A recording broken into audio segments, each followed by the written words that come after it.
what it's like to be British. The royal family, love them or loathe them. Some see them as cash cows, bringing in tourism and money, while others think they're a drain on this country's resources. The UK uses a different type of plug to the rest of Europe with 3 prongs. And you'll need an adapter if you're from across the pond. We like to earth our devices so we don't die. And then you got the fashion in this country. Everyone just blindly follows the latest trends, even if it makes them look like complete twits. It's a bloody disgrace. University fees, £9,000 a year or more. It's a bloody rip-off. Wasps are the devil. I tell you, even the toughest of blokes can't handle them. And let me tell you, the tap situation in this country is a bloody mess. But now, we've got these fancy mixer taps. They're all the rage. And frankly, I miss the good old days with 2 separate taps.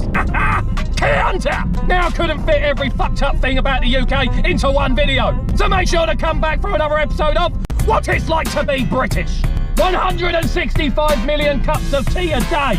We must be trying to drown our sorrows. Probably from the fucking TV licence we have to pay for a channel hardly anybody ever fucking watches anymore. Oh, and then we got fucking queues. We stand there like obedient puppies. Although heaven forbid somebody jumps in line. Car horns. We only use them in emergencies. Unlike other countries, where they use them for greetings and whatnot. Personally, I wish we could just scrap them all to fucking together. Cyclists and drivers just can't seem to get along. Cycling is all the rage these days. It's just escalating the war between them both. Our ice cream trucks, they play that fucking tune to signal their presence. Or as I told my daughter, it only plays that tune when they've run out of fucking ice cream. Public transport, oh, that's just something else to tut at. Because somebody didn't give up their seat for an elderly or disabled person. Oh, and then driving in general in Britain. Everyone's just got their own fucking way of doing it. Kanta! Now I couldn't fit every fucked up thing about Britain into one video, so make sure you come back for the next episode of What It's Like to Be British. When somebody asks, how are you? Or, you're right, they don't actually want to know. It's just a fancy way of saying hello. If you do get asked, just say, yeah, I'm alright. There's no need to get into the nitty-gritty details of your life.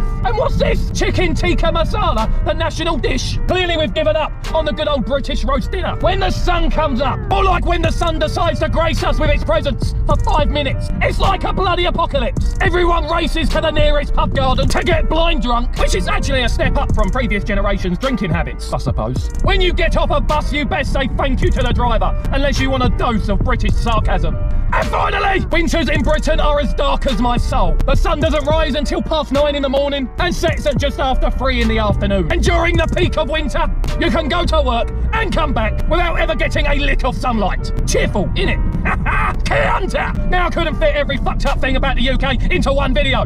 So make sure to come back for another episode of What It's Like to Be British. If you want to avoid some serious dirty looks, remember this: stand on the right, walk on the left.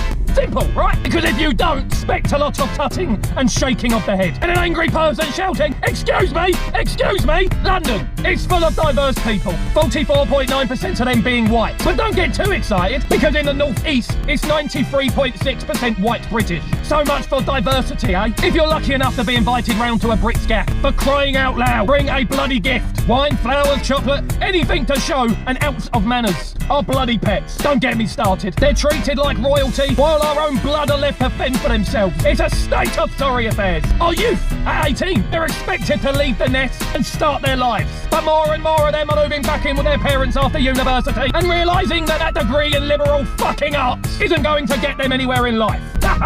Key Hunter! Now I couldn't fit every fucked up thing about Britain into one video, so make sure to come back for another episode of